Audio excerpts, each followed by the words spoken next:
வணக்கம் வந்தனம் நமஸ்தே. நான் உங்கள் தமிழ். காலையில் ஒரு 6 மணிக்கெலாம் ட்ரிப்புக்கு கிளம்பலான்னு பார்த்தா நைட்டு வந்த டயர்லேயே வந்து பார்த்திங்கன்னா கொஞ்சம் நேரம் தூங்கிட்டேன். ஸோ தூங்கி எழுந்திரிச்சு இப்போ நம்ம கிளம்பியாச்சு. ஸோ ட்ரிப்புக்கு ரெடி ஆகிடுச்சு. எந்த பைக்கில் போக போகிறோன்னு கேட்டிங்கன்னா இங்கே இருக்கிற பிளாக் கலர் என்ன. ஸோ என்னோடய பேர் வந்து பார்த்திங்கன்னா வாடா மச்சா டீ வாங்கி தடா அப்படின்னா அப்படியுமா இதே வாடா மச்சா நான் டீ வாங்கி தரேன் அப்படின்னு சொன்னால் சில்லு சில்லு சில்லு சில்லு லூனோ. பைக்கில் போக இந்த வீடியோ கண்டினியூ பண்ணுறேன். ஸோ வாங்க பைக் எடுத்துகிட்டு பறக்க ஆரம்பிக்கலாம். ஸோ எனக்கு துரோகம் பண்ணது உண்மைங்க மேடம். தர்மத்துக்கு எதிரான தீய சக்தி நீ. ஸோ நம்ம இப்போ நாமக்கல் சிட்டிக்குள்ளே தான் போயிட்டுருக்கோம். இங்கேருந்து ஒரு 60 கிலோமீட்டர் வரும்னு நினைக்கிறேன். ஸோ நாமக்கல்லேருந்து உங்களுக்கு ஸ்ட்ரைட்டாக கொல்லிமலைக்கு பஸ்ஸும் இருக்குது. அதே நீங்கள் பைக்கில் போகிறீங்கன்னா ஒரு 60 கிலோமீட்டர் 70 கிலோமீட்டருக்குள்ளே வரும். ஸோ கிட்டத்தட்ட நீங்கள் கொல்லிமலை வரணும்னு நீங்கள் டிசிஷன் எடுத்துட்டிங்கன்னா ஸ்ட்ரைட்டாக வந்து திருச்சியிலேருந்து கிளம்புனாலும் சரி, சேலத்துலேருந்து கிளம்புனாலும் சரி, நாமக்கல் வந்தோன்னா நாமக்கல்லேருந்து ஸ்ட்ரைட்டாக வந்து பஸ் இருக்குது. ஸோ அப்படி இல்லை பைக்கில் வரீங்கன்னா நீங்கள் சேந்தமங்கலம்னு ஒரு ஊர் இருக்குது. ஸோ அந்த ஊருக்கு வந்துடுங்க. அந்த ஊர்லேருந்து வந்து பார்த்திங்கன்னா ரைட்டில் வந்து ஒரு ரோடு பிரியும். ஸோ அந்த ரோட்டில் ஏறிட்டு ஸ்ட்ரைட்டாக வந்து பார்த்திங்கன்னா கொல்லிமலை தான். ஸோ இங்கேருந்து ஒரு 5 கிலோமீட்டர்ஸ் தாண்டி போனீங்கன்னா உங்களுக்கு செக் போஸ்ட் இருக்கும். ஸோ நம்ம போகிற பாதையிலே மலையோட அடிவாரத்தை பார்க்கும்போதே அவ்வளோ அருமையாக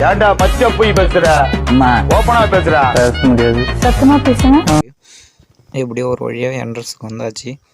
கிட்டத்தட்ட என்ட்ரன்ஸில் வெல்கம் பண்ணுறதே சூப்பராக இருந்துச்சு. ஸோ இப்போ என்ட்ரன்ஸ்லேருந்து கிளம்ப ஆரம்பித்தாச்சு. வண்டி எடுத்துகிட்டு பறக்க ஆரம்பிக்கலாம். நெக்ஸ்ட் வந்து பார்த்திங்கன்னா செக் போஸ்ட் இருக்குதுன்னு சொன்னாங்க. செக் போஸ்ட் கிட்ட வந்தாச்சுங்க. செக் போஸ்ட் ஓப்பனாக தான் இருக்குது, பட் யாரையுமே செக்அப் பண்ணலாட்டுக்கு. அப்படியே நம்மளும் வண்டி எடுத்துகிட்டு போக ஆரம்பித்தாச்சு. கிட்டத்தட்ட செக் போஸ்ட்டை சுற்றிலுமே வெறும் பார்த்திங்கன்னா மூங்கில் மரமாக தான் இருக்குது. ஸோ அதுலேருந்து ஒரு 2 கிலோமீட்டர்ஸ் சம்திங் வெறும் அதிகமான மூங்கில் தோப்பாக தான் இருந்துச்சு. ஸோ நீங்களே பார்ப்பீங்க.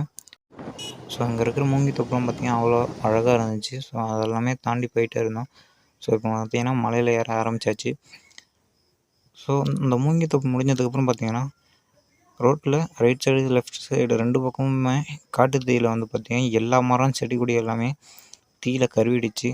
கிட்டத்தட்ட இங்கே வந்து ஒரு 500-600 ஏக்கர் தாண்டி தீயில் கருவி இருக்குது அப்படின்னு சொன்னாங்க.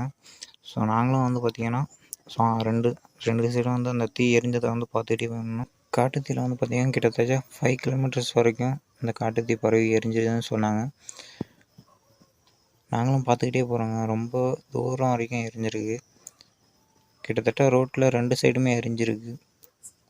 ஒரு செடி கொடி கூட பச்சையாகவே இல்லை. சம்மரில் வந்து பார்த்திங்கன்னா வெயிலில் எப்படி வந்து காட்டு தீ பரவுதுன்னே தெரியாது. பட் ஆனால் பரவிடுச்சுன்னா அதை அணைக்கிறதும் சாமானியம் இல்லை. ஸோ அதுபோல் தான் இதுவும் நடந்துருக்குன்னு நாங்கள் நினைக்கிறோம். ஸோ அவங்களால வந்து கண்ட்ரோல் பண்ண முடியல போல். கிட்டத்தட்ட ரோட்டில் 2 சைடுமே தீ பரவி இருக்குது.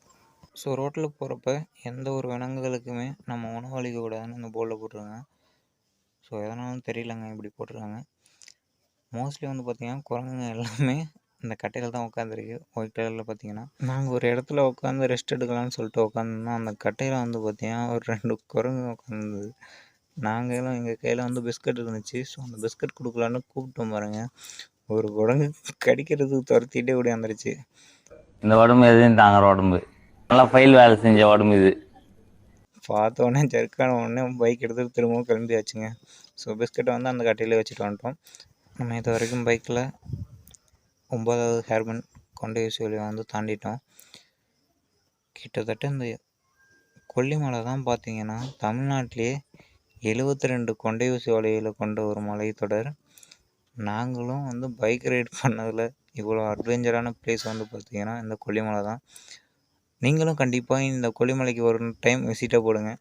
உங்களோட கையில் வெறும் 1000 ருபீஸ் இருந்தாலே போதும். நீங்கள் கொல்லிமலைக்கு வந்துட்டு ஆகையகங்கை வாட்டர் ஃபால்ஸ் அதெல்லாமல் இன்னும் ஒரு 2-3 பிளேஸ் வந்து நீங்கள் விசிட் பண்ணிவிட்டு ஒன் டே ட்ரிப்பை ஜாலியாக என்ஜாய் பண்ணிவிட்டு போகலாங்க.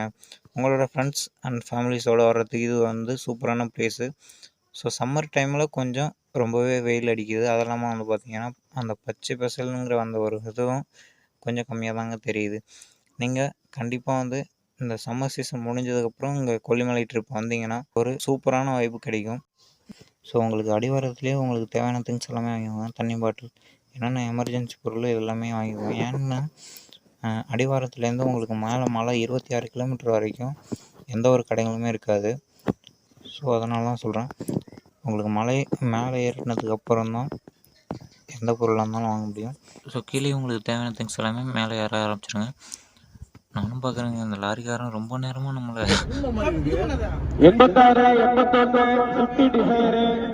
சைடு சைடு இருக்கான்னு பார்க்குறேன். எடுத்தாச்சு. ஸோ இதுக்கப்புறம் ரொம்பவும் கொண்டை ஊசி ஓடுவதில் வந்து அபாயகரமாக இருக்குன்னு போட்டிருக்காங்க. ஸோ பார்த்தீங்கன்னாவே தெரியும் ஒரு பெண்டும் வந்து எந்த அளவுக்கு அபாயகரமாக இருக்குன்னு. ரொம்ப நேரமாக பைக்கில் வந்ததுக்கப்புறம் ஒரு இடத்துல உட்காந்து ஃபோட்டோ எடுக்கணும்னு பார்த்தோம். ஸோ இந்த இடத்துல பாருங்கள், ஒரு பஸ்ஸை வந்து டேர்னிங்கில் வந்து எந்த அளவுக்கு ஒரு கஷ்டப்பட்டு திருப்புறாங்கன்னு. ஸோ ரிப்பல்ஸ் எடுத்து மட்டும்தான் இந்த இடத்துல திருப்ப முடிய மாட்டேங்குது. ஏன்னா அந்தளவுக்கு வந்து பார்த்திங்கன்னா ரொம்பவுமே குறுகலாக இருக்குது. ஸோ இது போல் வளைவுகள்லாம் பார்த்து ரொம்பவே சேஃபாக வண்டி ஓட்டுங்க. ஏன்னா இங்கே இருக்கிற டிரைவர்ஸ் எல்லாமே இந்த ரோட்டில் வந்து ஓட்டி எக்ஸ்பர்ட்டாக இருப்பாங்க. ஓகேங்க, ஃபால்ஸுக்கு போய்ட்டு வீடியோ கண்டினியூ பண்ணுறேன். ஸோ கிட்டத்தட்ட அங்கே வாட்டர் ஃபால்ஸ் பக்கத்தில் வந்தாச்சு.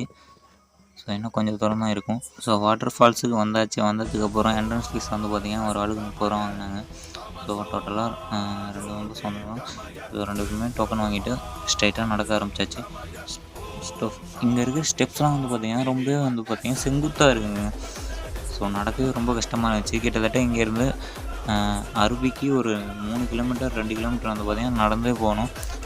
பாதி வழி பார்த்திங்கன்னா ஸ்டெப்ஸ் இருக்கும், பாதி வழி வந்து பார்த்திங்கன்னா வெறும் கல்லும் முள்ளுமாக இருக்கும். ஸோ எல்லாத்தையுமே தாண்டி வந்து இப்போ குளிக்க ஆரம்பித்தாச்சு. பட் ஃபால்ஸில் தண்ணி தான் கம்மியாக இருக்குது. ஸோ வாங்க ஃபால்ஸோட மொத்த வியூவையும் சுற்றி காட்டுறேன்.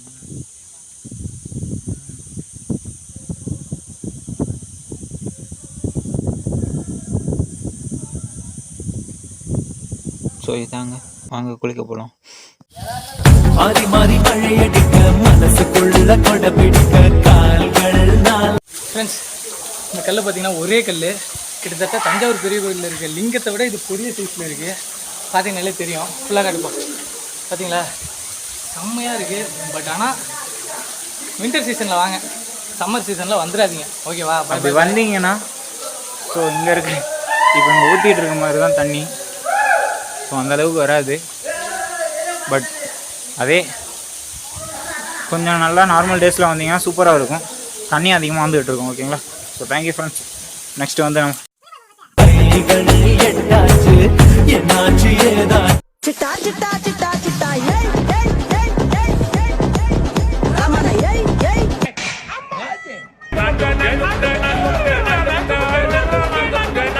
ஸோ டான்ஸ்லாம் போட்டு திரும்பவும் வாட்டர் ஃபால்ஸ்லேருந்து வீட்டுக்கு கிளம்பியாச்சு. ஸோ நெக்ஸ்ட்டு ஒரு நல்ல வீடியோவில் சந்திக்கிறேன். நான் உங்கள் தமிழ். ஸோ இந்த வீடியோ பிடிச்சிருக்குன்னு நம்புகிறேன். ஸோ உங்களோட லவ் அண்ட் சப்போர்ட் எப்போவுமே எனக்கு தேவை, கொடுப்பீங்கன்னு நம்புகிறேன். ஸோ பிடிச்சிருந்தா லைக் பண்ணுங்கள், ஷேர் பண்ணுங்கள், கமெண்ட் பண்ணுங்கள். மறக்காமல் சேனலை சப்ஸ்கிரைப் பண்ணுங்கள்.